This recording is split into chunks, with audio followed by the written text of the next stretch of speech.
My friends, this is Trevor, and we are in for an absolute treat today. I'm interviewing an incredible individual who, many years ago, stood up and looked in the mirror, saw himself, and said, "I hate you." His wife heard that, and a transformation occurred since then that is responsible for a thriving business and a happy life. And isn't happiness, after all, the root of what we seek? The Greeks called it eudaimonium, the belief that everything that we do is because of a belief that it will eventually bring happiness, the domino effect, that the root of all dominoes is truly that elusive feeling of being happy.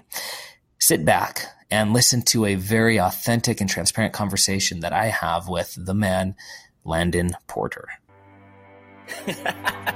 Welcome, my friends, to the Trevor Chapman Show. This is Trevor, and this is our place, yours and mine, where we talk and learn from the best minds on this beautiful earth about entrepreneurship, achievement. We are purveyors of the good life, curating environments that promote and even demand kairos moments of success, happiness, and euphoric achievement. I mean, we work relentlessly to attain levels of the highest performance in business and life. Here is to our collective happiness and to celebrating our human experience. My friends, it's time to run.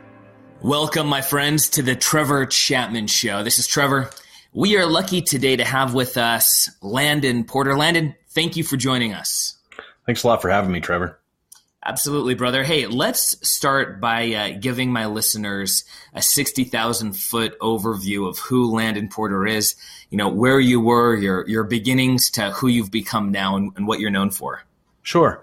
So I'm a native of Colorado. I'm 40. I've got a couple of teenage kids. I'm a certified chef. Nights, weekends, and holidays don't work for that. So I got into sales about 16 years ago now, 17 years. I did that for about 15 years. Super high level, super high ticket, global business to business finance. And about halfway through my sales career, I woke up one day and was like, man, I hate this. I hate you. I hate my clients. Life sucks. And what occurred to me was that I was bringing on clients for the money piece of it versus the relationship piece, because I had to manage those client relationships ongoing. And it caused me to change my entire process about how to get clients. So fast forward about 2016, I was in a group of people doing Facebook ads, and they're asking me questions. I'm asking them questions. And then it comes out that they have a hard time getting clients. And about a week, 5 or 6 people were like, dude, you need to teach this. And I was like, dude, I don't have any interest in teaching people how to do sales. Here we are 14 months later with a 6-figure business, coaching, consulting, and a course, and life's pretty cool. Does that cover it? That's awesome. Yeah, that does, man. So, but you're a certified chef. What does that mean? That means that instead of going to a college, I went to an ACF apprenticeship with a 5-star, 5-diamond hotel for 3 years plus and learned under 20-some chefs, and I'm actually a certified chef. I spent 10 years doing that, and I can cook the pants off of anybody. Dude, that's incredible. So is food kind of like your mojo? Yeah, I'm the oldest of 9 grandkids on both sides, and so both my grandmothers were kind of in their prime when I was a little kid. So I was always standing at the counter on a chair learning how to cook, and I'm an eater too, so it just kind of fit. But yeah, I'm the food guy. So what is that like then to spend 3 years? So for me, it's funny. I swing in extremes. I'll go through periods where food is simply fuel. Those are obviously my better periods, when I'm fit and everything like that. And then I'll go and I'll swing to the other side of the pendulum, and food is like a delicate, just lovely experience. Mm-hmm. And what's it like to go through 3 years in an apprenticeship with these other chefs? I mean, how I'm trying to understand how intricate one can get during 3 years. Like, you must understand things on a different level. It is totally a different level. The hotel that I did my apprenticeship at was an old world hotel run by Swiss, French, and Swiss German chefs. And so it's all basically European cuisine, really heavy, really rich. and I can do everything from souffles to, I mean, you name it. I worked in 6 different restaurants and the pastry shop, as well as a butcher shop, and on and on. I'm an eater, dude. My only saving grace, and I'm not 400 pounds, is because I'm not big on sweets. But yeah. Gotcha. So one of my favorite things, man, is, so I have this affinity with Europe, and so I'll go over there, and what I love to do is just drive until I find some old town that's got, a large stone church. Inevitably, somewhere is the baker, and it's been in the same family for the last 1,000 years. And then to walk in and see the oven that they're baking in, realize that 10 generations prior, there was a dude in that same area who quarried that rock and built that oven. And it's astounding to me. There's something otherworldly that I just feel this connection when I'm in these old areas. So studying with these French and Swiss and German chefs who probably have been, they were a chef because their dad was a chef because his dad was a chef. Mm-hmm. I mean, how does that differ from American culture? Have you ever had a plate full of food thrown at your head? No. Right. So it is totally a different culture. It is, I'm sure you've seen on YouTube, there are shows where they go and highlight like the people in Japan that have been doing this specific task for a million years, and it's super simple, but they're such high level at it. It's kind of like that. The 1% of the 1% of the people that went through the apprenticeship graduated. It was intense. It was like being in the military to an extent. It was nuts. They were, the chefs that I trained under they lived, breathed, and ate food. And if it wasn't perfect, it didn't work. So it was kind of nuts. So what would you say their brain chemistry is like? Like who would you liken them to? I think we lack that in America. We're kind of like the homogenized Walmart of the world. So what are they similar to? Like an extreme artist, an athlete? Like who are they as people? They are much like people who spend their entire life doing nothing but rock climbing, like without ropes. They're that dedicated. Nothing else matters. It's that and drinking, and that's it. Kind of like somebody who would build a hand-built 1962 Ferrari 350 GTB. Somebody that's the only thing in life that matters. They're just kind of a little off, really. So do you think that that's a product of the environment, like how they were grown up? They have this long, rich history of their parents being chefs and their parents being chefs. And so in their minds, it says, well, I'm a chef and I have this family pride, something that I think we sometimes lack here. Or is it something else? There's 2 pieces to it. And I saw both, and they were, neither side was better. There were definitely chefs that they were expected to do that because it was the family lineage. And then there was the other side of it where that was the thing that they had an innate skill set for, and they just focused on it consistently to where they were amazing at it. Those people generally were a little less crazy than the ones who grew up in it and they were expected to become chefs. Those people were a little nuts. That makes sense. So what if you're just having a weekend to yourself and you can make any dish and you enjoy thoroughly making it? What is the dish? What's the surrounding? Do you play a certain type of music? Do you have a certain drink?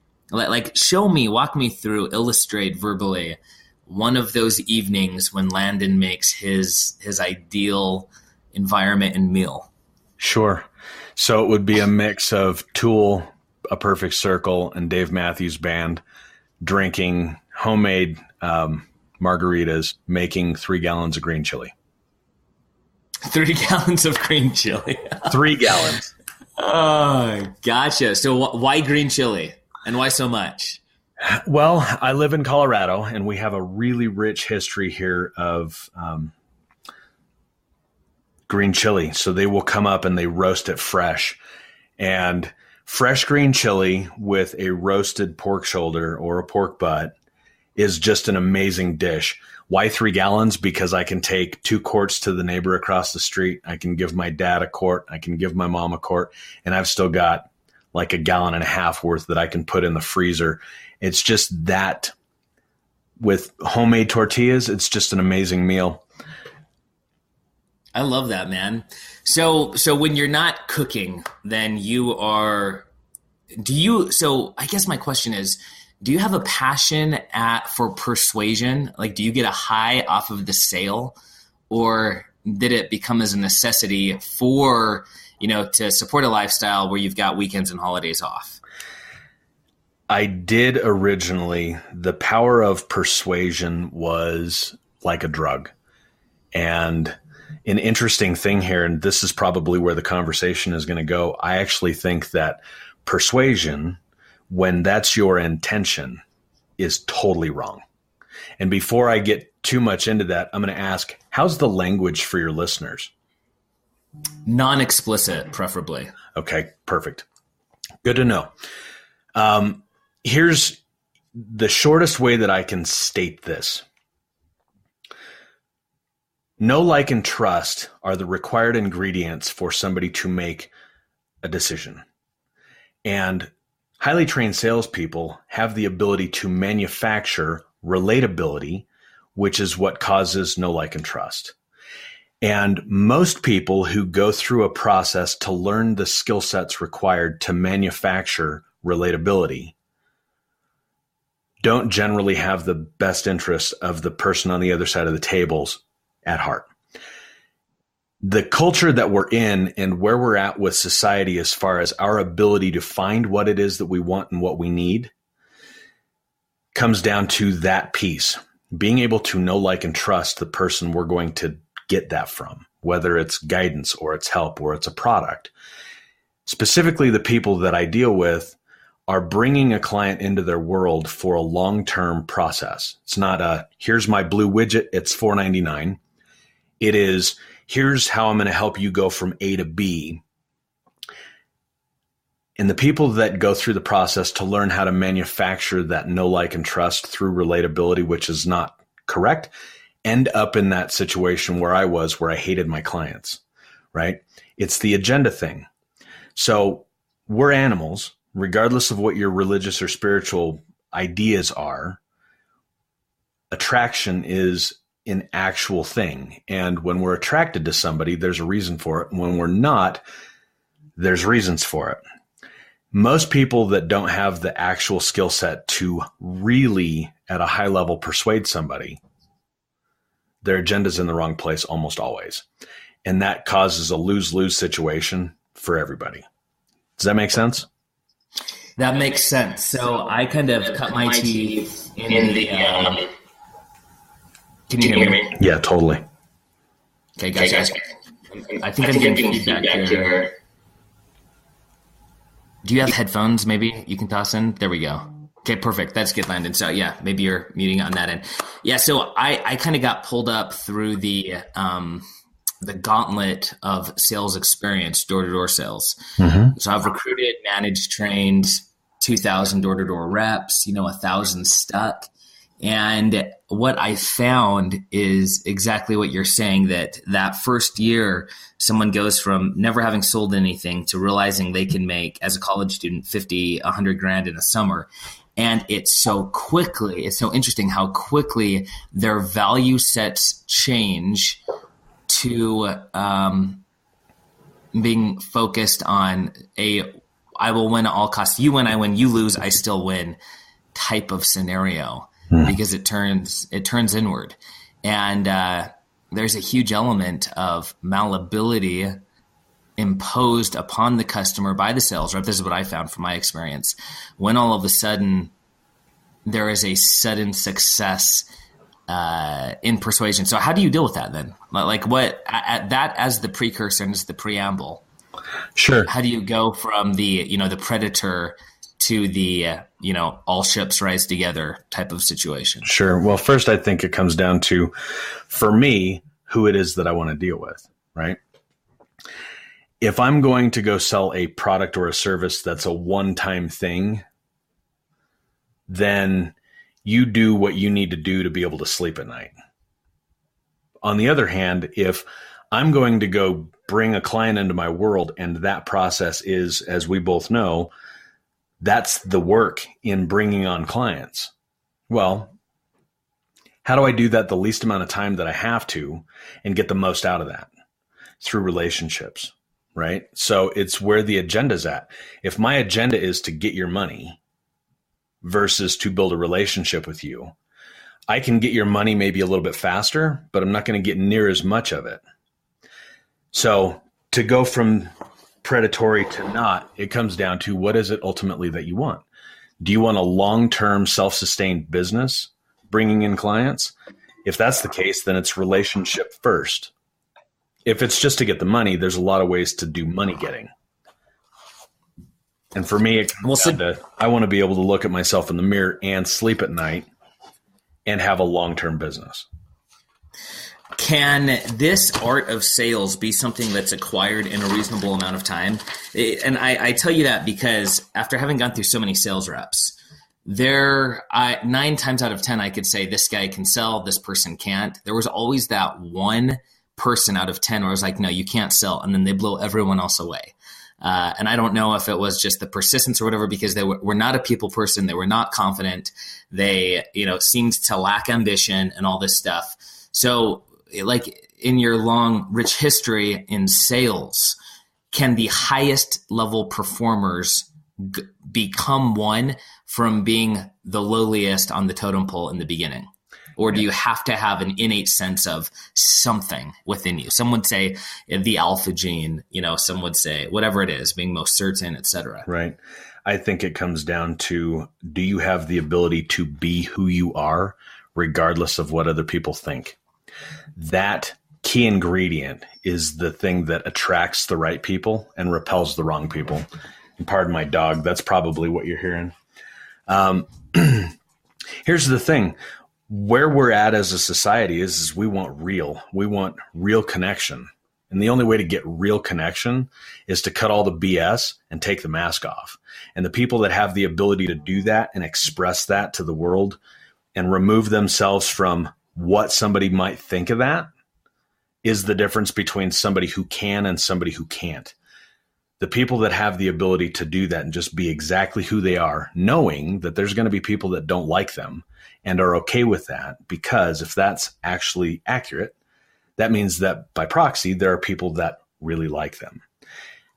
To the extent that somebody can really just be who they are and just be totally naked in that sense, there will be people that absolutely love them. If they're focusing their time on people that want and need the thing that they can do, they're going to have a much easier time getting clients. Does that make sense? That makes sense. So a business owner who's they're sick of the hit and quit one and done sales, and they're trying to create this longevity, but they don't think that they're salespeople, and they believe they're premature in hiring other salespeople who, perform at the highest levels, and so they have to pay so much, blah, blah, blah. What do they do day in, day out to perfect their ability to sell? Well, if you understand your ideal client avatar and you know what it is that they want and need, you express that in basically a sales conversation that is out there in the world, right? It's the marketing aspect of it. If you know who your clients are and what they want and what they need, and you can express that through your personality, that's what you do day in, day out. You do the media company thing. How does that translate online when we're dealing with sales copy and profile pictures? Sure. So it's profile funnels. Whether your people are on LinkedIn or Facebook, or you find them on Facebook and initiate the conversation with them on LinkedIn, what is it that you're doing on social media? That's your platform to express what you do and who you do it for. So tactically, what do they do then? Are you saying to fill your social media with videos and images and statements that will support your end goal? So as an example, if I know my ideal client avatar and I have their big main want or their big main problem, solved. There's generally 3 to 6 pillar subtopics that support that being solved. If I create content around those subtopics, much like you would in an email series or an email sequence to have somebody go from point A to purchase, now we're demonstrating that online through content, through Facebook Lives, through videos, etc. We're essentially replacing the media of the 80s and 90s, and we're doing it ourselves. It's interesting because I'm seeing, for me, what I find highly fascinating is this. Are you familiar with Tai Lopez? I am. So for a long time, when all I saw was the "I'm in the garage with my Lamborghini" thing, I thought what everyone else thought. I was just like, man, this guy's a DB, whatever. Started to communicate with him, and we started to have, some level of relationship, fairly often, weekly. I started to realize that the intelligence behind what he was doing, this is what fascinates me. He's built up this platform, or he's got, 20 million followers across all platforms. I've spoken to people that build it for him. They'll literally build like an Instagram account back when you could do this, changed like 16 months ago, with viral stuff. And then he'll buy it, he'll consolidate it into a single account and merge these accounts. And so it was kind of like this engineered situation where he's artificially growing this, people who like cars and, do you like Corvettes, get a whole bunch of car lovers and then merge it into his Tai Lopez account. And then he uses it, how Tony Robbins used late night programming to pitch his products. But I would never say this guy's a master salesman. Like as I watch his stuff. And so what is it then about him particularly that causes people to buy?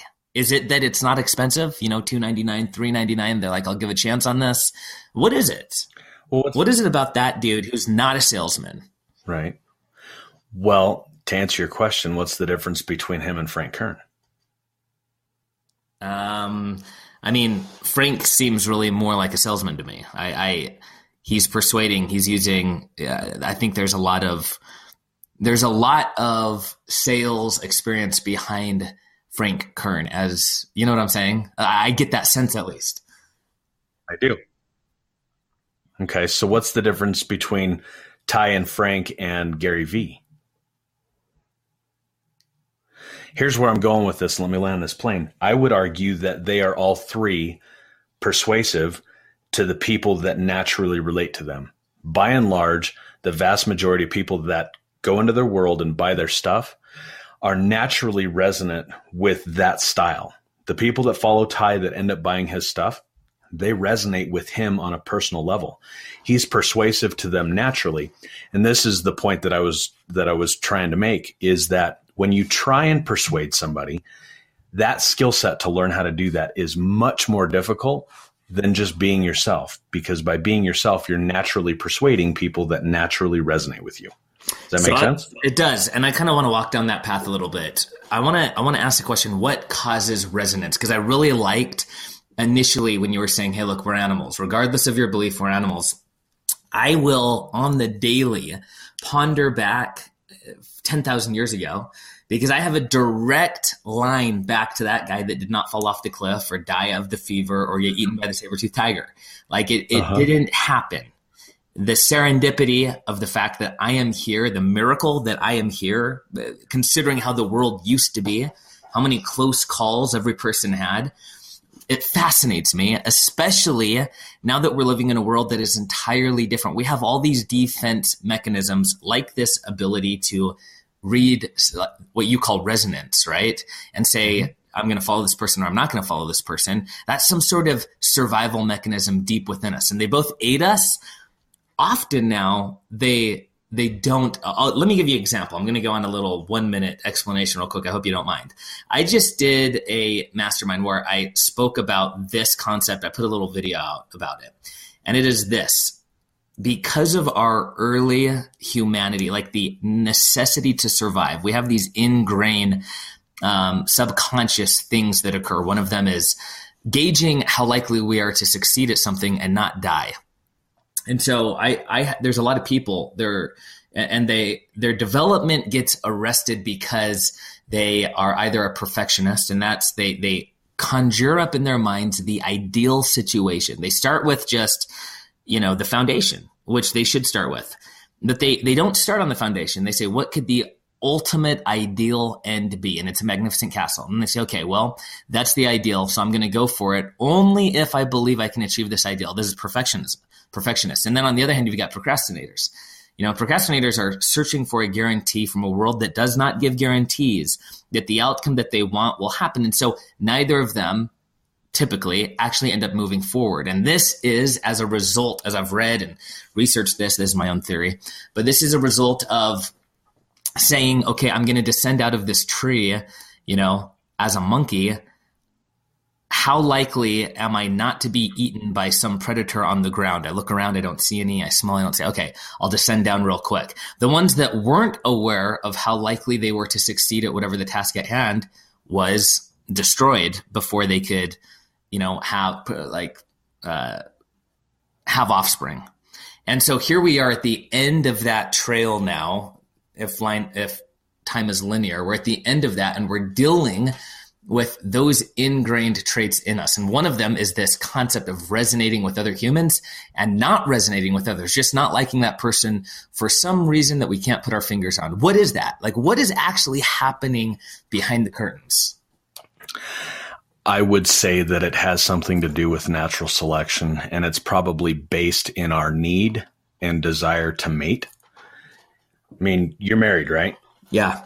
Okay, so when you met your now wife, you were probably like, that's interesting, at minimum, versus somebody else who could be good looking and all of that. You're like, it's not interesting.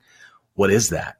There is something in that internally that we all have, and we use that as the basis of our BS meter in everything. The people that we think might be friends, when we meet a new neighbor, when we bump into somebody at line at the grocery store, when we're looking for a coach to lead us to something, we have these little micro judgments that all build up and either lead us in a direction of, I like this, I like this, I like this, or it's not very interesting. It's not for me. What that is, I don't know exactly what that is, but I do know that we all naturally have that. And this is the thing that I'm talking about. If you can understand that there are people on the planet that do not like you, that are not attracted to you, and you don't focus your time on them, you've negated the need to try and persuade anybody. Does that make sense? That does make sense. Okay.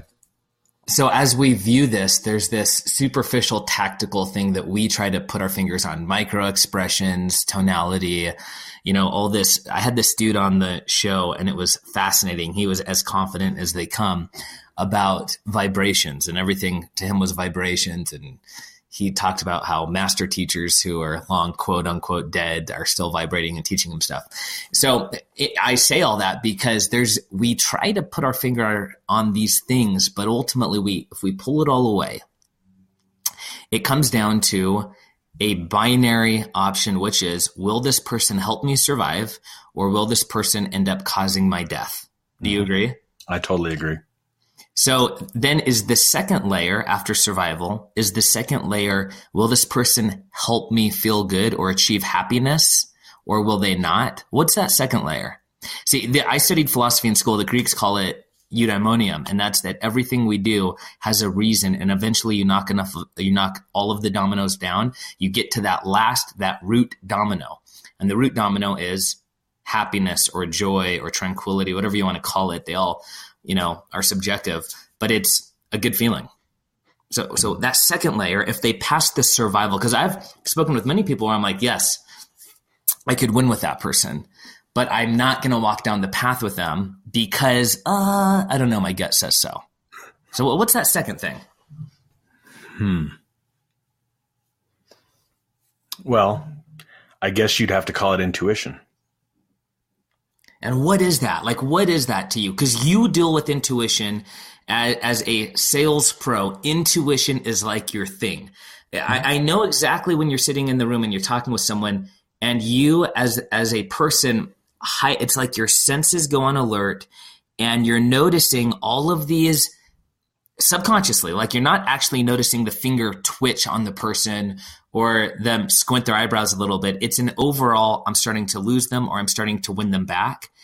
And you'll do various things to kind of stop the situation from happening, changing the subject randomly or whatever the case may be. These things occur as we persuade. Now, I understand what you're saying, which is these things shouldn't occur. Recognize that people either like you or you don't, be totally authentic, and your tribe will naturally gravitate to you. But I want to talk about humanity as a whole.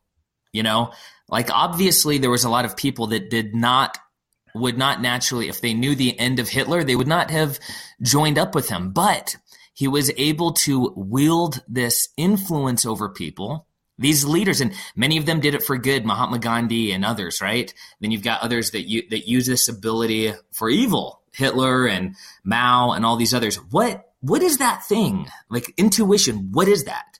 And are these people hacking others' intuition to make them believe that it's okay to go with them? How does that work? Based on your experience in sales. Yeah, and I think ultimately what you're talking about is you're talking about persuasion, manipulation, and control. And I feel like there's two questions in here. I feel like the one is, how do we actually do that? Which is you're in the room with somebody and you feel like you're starting to lose it. My response to that is I get up and shake their hand and thank them for their time and leave. If I continue to get that sense that this isn't for me, because I'm getting the sense from them that this isn't, then it's not for me and I don't want that, right? And so that's the thing that I'm talking about. Are there a huge amount of people on this planet that don't have the ability to lead themselves and need to be led by somebody else? Yes. Is that a fact of life? Absolutely. Do I think that most people who are trying to sell their thing need to do that to get clients? Absolutely not. Why? Because learning how to do that skill set that you and I both have takes way more time to get to the same end result of just being who you are and being able to sense when somebody is not the right fit for us and being able to say cool and walk away. I like that. Are you a reader? Do you read a lot? I go in spurts. This is one of the interesting things about me. The ebb and flow of my life is I will consume heavy and then I digest heavy and then I implement heavy. I'm at that phase where I'm implementing, so I'm not really reading, even though I'm getting Ben Settle's stuff every month and a couple other things. But I'm curious, what book are you talking about? Well, so I'm not talking about a specific book. I will talk about a specific book. Close friends of mine that have major life events, get married, have their first baby, sell a business, whatever the case may be. There's two books I always send them, and they are not these deep books that are going to no one's going to achieve nirvana off of them. But for me, they were instrumental at times in my life when I needed them. And so they've become miraculous to me. And so we share.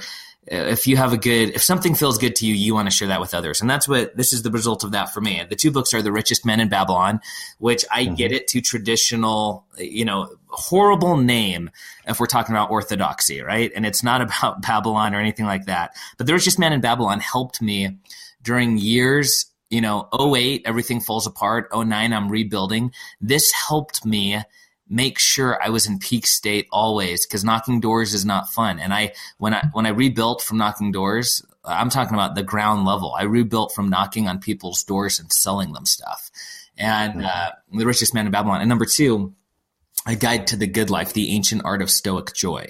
These two books for me were foundational in the way I see the world, in the way I understand myself. And so I give them as gifts to people that's more than, so-and-so's getting married, let's jump on Amazon and get them something. These are gifts I give when I say, hey, I am going to give you a piece of something that shaped me. And so it's a deep gift. It's something that means something to me. And it's it's like throwing your pearls to swine. If I consider, because these books are in my holy trinity, because they've changed me, they're almost sacred. I give them to only those that I genuinely believe will read and genuinely want the best for.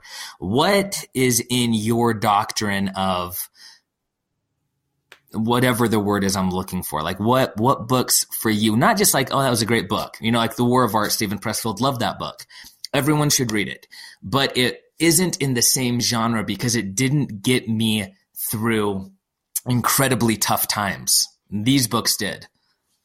Mm-hmm. So for you, what is that? Before I answer that, I've read The Richest Man in Babylon. What was the name of the second book that you... Yeah, it's A Guide to the Good Life, ; The Ancient Art of Stoic Joy. I dig that. I'll get that.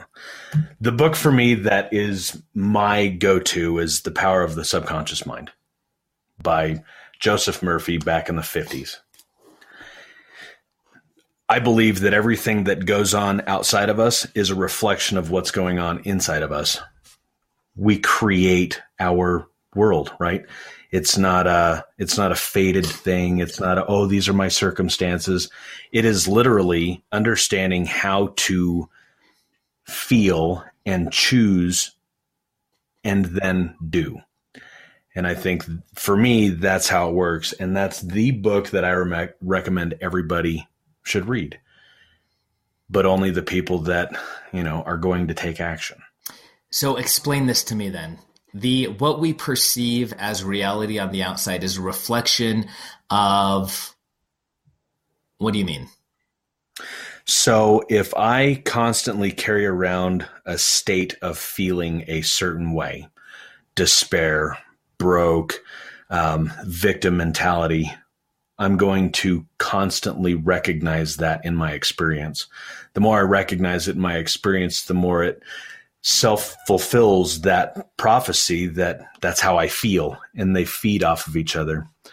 If I constantly feel that I'm unstoppable, that I'm doing what I'm supposed to be doing, it's like your food thing, right? When you're fueling yourself with the right food, you feel totally different than when you go on a binge and whatever. It might taste good right now to feel this way, but I believe that based on what we think and what we feel, we make choices on the actions we take.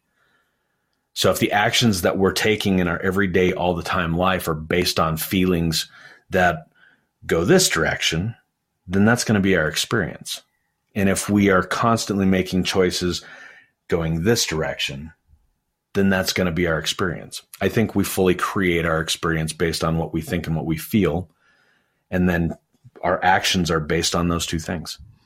I like that. So what is your end then, 2018? What are you focused on? And by 2028, 10 years from now, what are you hoping your world looks like? Good questions. 2018, the end of 2018, from a finance standpoint, we will do 8 figures as a business, several businesses. I will continue to spread this message of it's okay, just be exactly who you are. And if you're good at the thing that you do and you want to help people, there are people that want that. In 10 years, I see myself with grandkids from my oldest and traveling the planet with my wife. And so why traveling? What is that? What need does that fulfill, or what does that cause within you when you travel? I want to see and experience the old world. And I mean everything from Asia all the way through Europe. I love the United States, and Colorado's my home, but I want to see the old churches that you talked about earlier. I want to see the old tombs. I want to see other places around the world. Because this world is beautiful, I want to see it. That's my goal.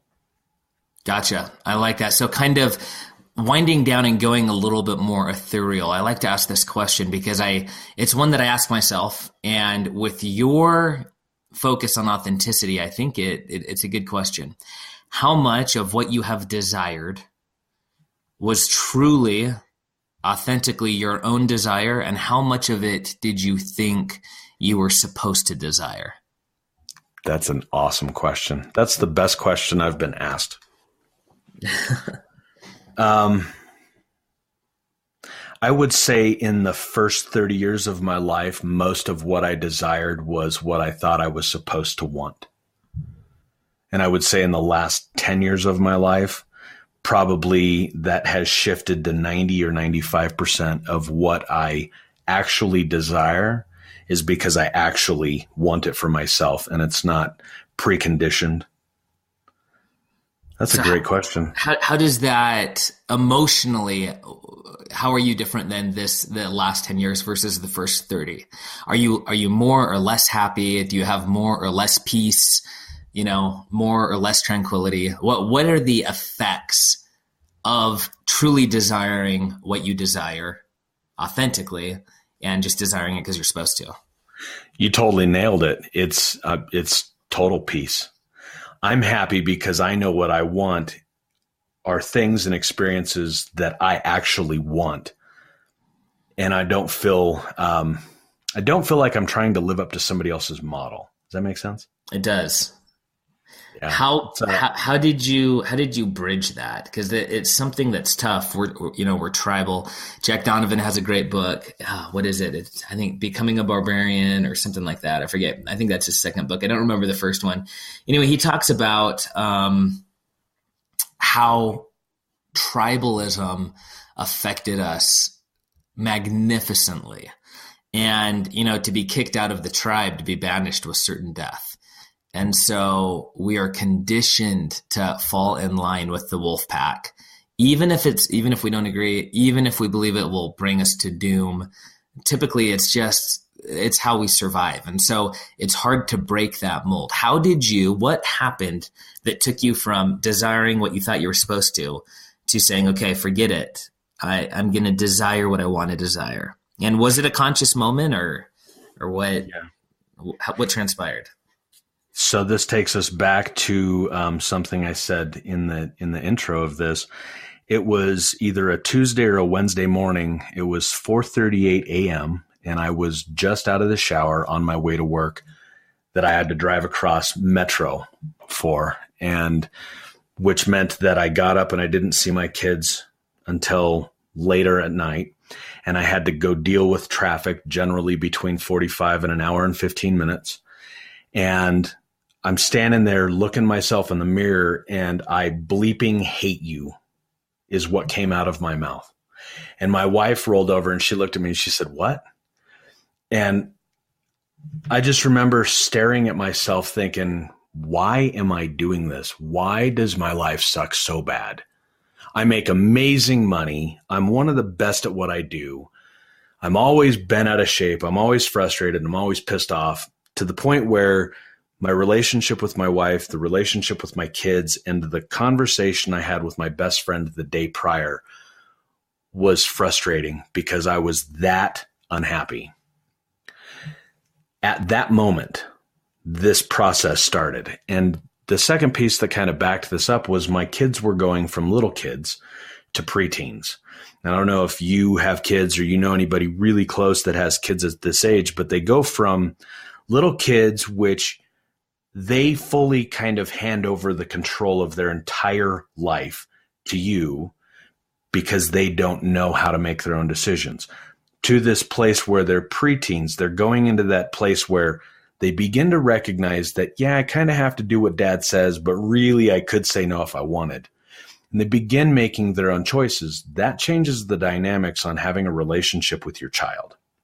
So I have this moment where I'm like, okay, cool. I make really good money and I want to throw my chair through my window and jump to the parking lot because I hate my life.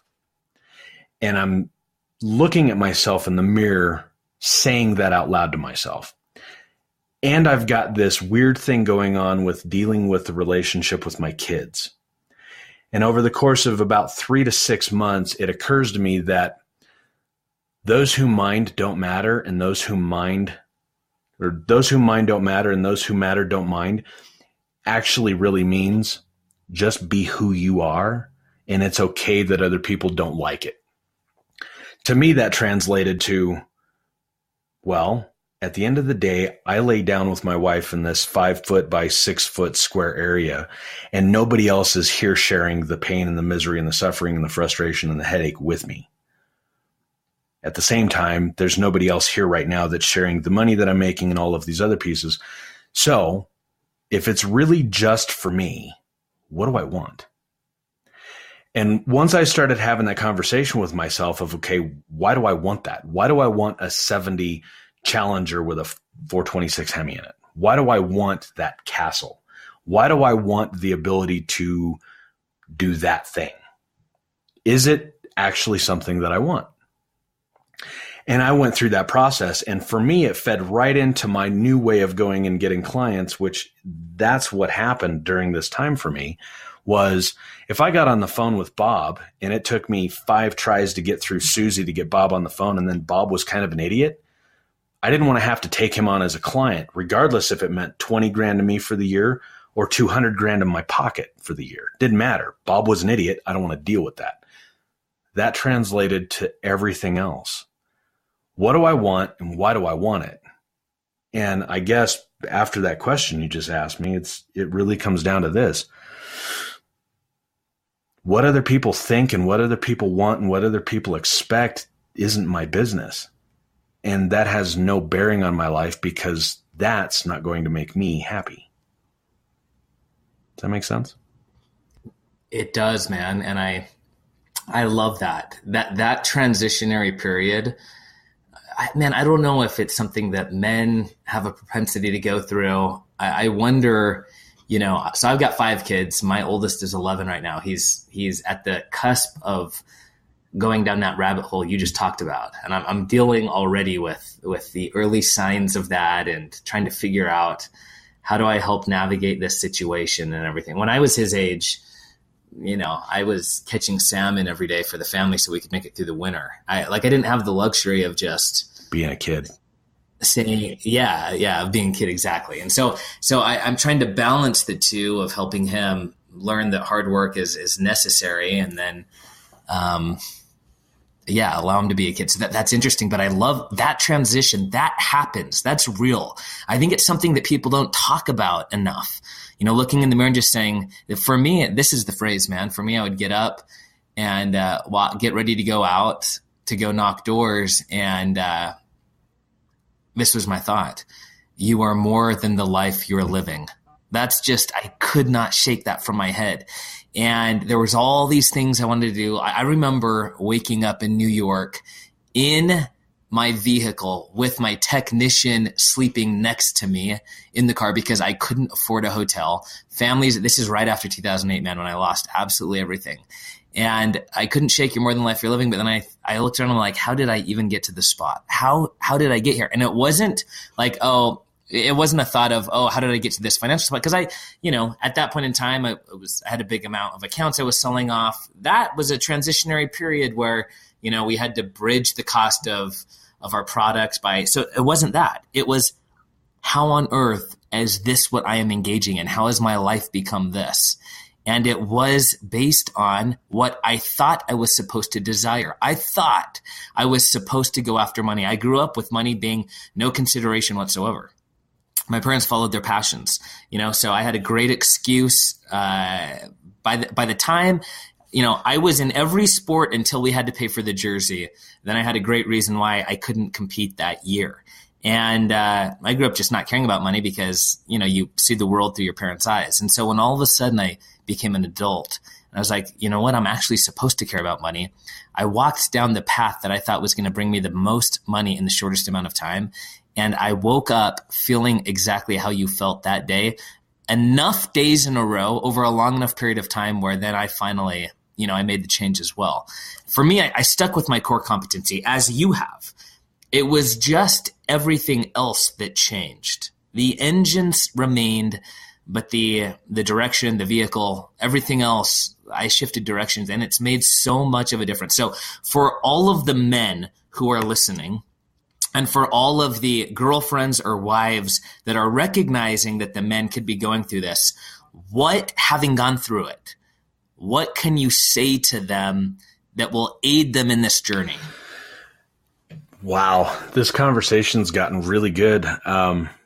You posed a question earlier through a statement based on the tribalism factor, right? Like if you got booted out, you were going to die, right? And I think this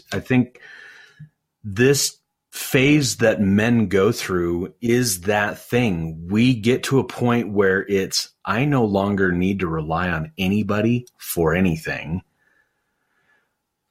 And the bottom of that is my happiness. And I think once we start struggling with that thing, our lives really begin to change. And I think a lot of relationships go sideways here because people don't know how to deal with that and how to communicate that. And I think a lot of men, and specifically men who could be great, give up at this point because it is that difficult. And I think the way to deal with it is, regardless of what your beliefs are, you're here right now. You have the ability to impact this planet and the other people that are on it. And being happy really comes down to, what am I actually capable of doing that helps other people, whether it's for money or not. That's a secondary, different layer of this piece. If you find yourself struggling with that place, and we've all been there, rock bottom, whatever you want to call it. If you actually want to have true happiness and true fulfillment, what is it that you do that can impact the planet? And is your happiness long-term worth going through what you're going through now to get there or not? It's like being a little kid. When you screwed up and you got whooped, or you got the belt, or you got grounded, or you got your car keys taken away or whatever, you will eventually get through it. What are you going to do about it? That's good. That's good. How did your wife deal with that? That's interesting. My wife and I have a very unique relationship. I call her the man without a, right? Like that's how she is. She's not emotional. She's not drama. She doesn't play that. And she looked at me and she said, "What do you want to do about it?" Not what are you going to do about it? Not you need to do something about it. What do you want to do about it? And legitimately, within about 30 days, I had quit that job that I was in that industry, that I was killing it, et cetera, et cetera. 6 months later, I went back to the industry and that company because I kind of got out of my way a little bit. But she said, "What do you want to do about it?" And my answer was not an answer to her. It was an answer to myself. I had no idea. And I had never been more terrified. This was the second time in my life that I was at rock bottom. You talk about the crash. This was the second time I'd gone through that. Financial ruin. And I was terrified. What do I want to do about it? Well, I want to feel like this all the time. How do I feel like that? And this, I think, there's a lot of different ways that people talk about this, creating or manifesting or going out and getting yours. And there's a lot of ways to call that.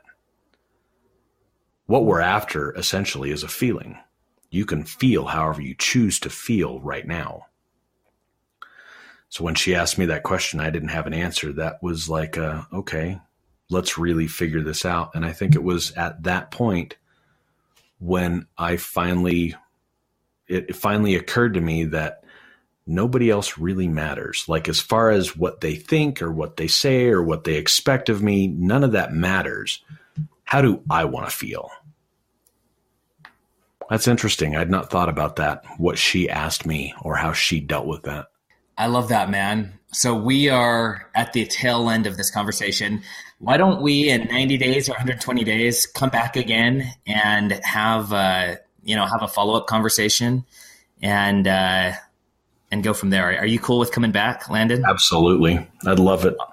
Awesome. Dude, this has been incredible. Thank you so much for being open, for being transparent, for being authentic. How can people find you online, and what is the best way for them to engage with you? Sure. I run a Facebook group with 3 other partners. It's called Getting Clients Without Being Salesy. It's on Facebook. You can find us. It's facebook.com/groups/Gorilla Juice. And that is the best way to interact with me and figure out what I'm about and who we help with what. Wonderful. Landon, thank you so much. And audience, thank you. We will see you tomorrow on iTunes, The Trevor Chapman Show. See you then.